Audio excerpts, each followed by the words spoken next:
Hey guys, welcome back to my channel. If you're new here, my name is Amanda and I'm a 4th and final year degree apprentice on the trading floor of an investment bank. The question today is, should I do a degree apprenticeship? So in this video, I will be giving you 5 reasons why you should start an early career. The first reason is a financial one. As I previously mentioned in episode 1, if you do pursue a degree level apprenticeship or a degree apprenticeship, you will be debt free. If you do an apprenticeship where there's no degree embedded into your program, but there are financial qualifications or other industry specific qualifications, then you also won't have to pay for that out of your own pocket. It will be covered by your employer. If that wasn't enough, they also pay you a comfortable salary on top. Apprentices do have a separate minimum wage, but a lot of apprenticeships that I've come across are high paying relative to obviously the average salary in the UK, and then considering the age of the apprentice being like 18, it is a more than comfortable salary, especially if you're staying at home. And even if you aren't staying at home and you do decide to move out, it will be a salary that will afford you to live in London. If it is a London apprenticeship, it should be London living wage, and obviously it will also increase depending on your program, but I know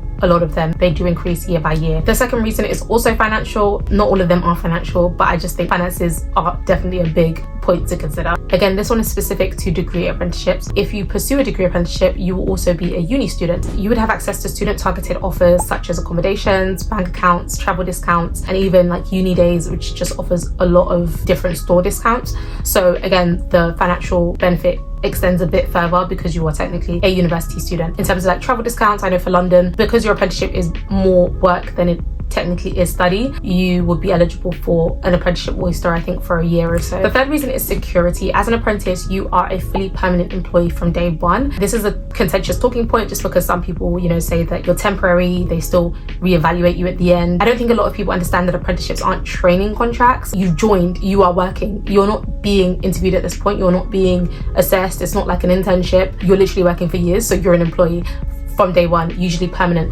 Where you might not be permanent is there are some roles that are temporary in nature and you get reevaluated at the end.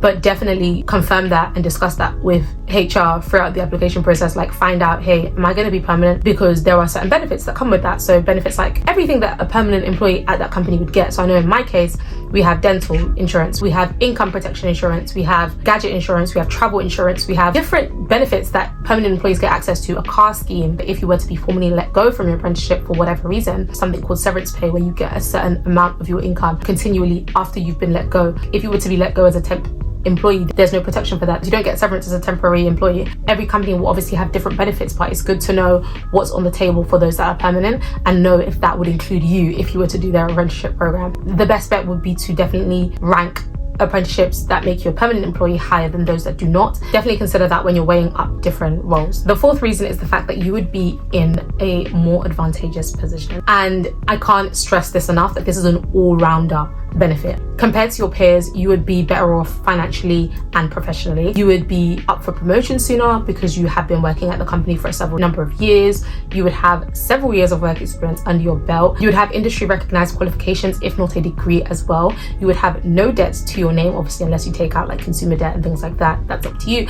But from the perspective of your apprenticeship, you would have no debt attached to that. Couple that with your savings and investments that you would be making over the years of your apprenticeship, wink wink. Couple that with those savings and investments means that you would have a higher net worth. If you took a 21-year-old that's still doing an apprenticeship and a 21-year-old that's just left uni, the 21-year-old on the apprenticeship should have a higher net worth if they were wise with their money. The fifth and final reason I would urge you to consider an apprenticeship is that they are actually really accessible. You can start working in the sector that you're passionate about straight away. You don't need to waste time at uni if you know that you're going to end up working in this industry anyway. Cut out the middleman, go straight there. You don't need to have had a lot of prior relevant work experience, just because they do target school leavers and they are kind to the fact that their target audience is literally school kids who probably wouldn't have been able to work in the sector properly before. So there is a certain grace that they extend you in the interview process.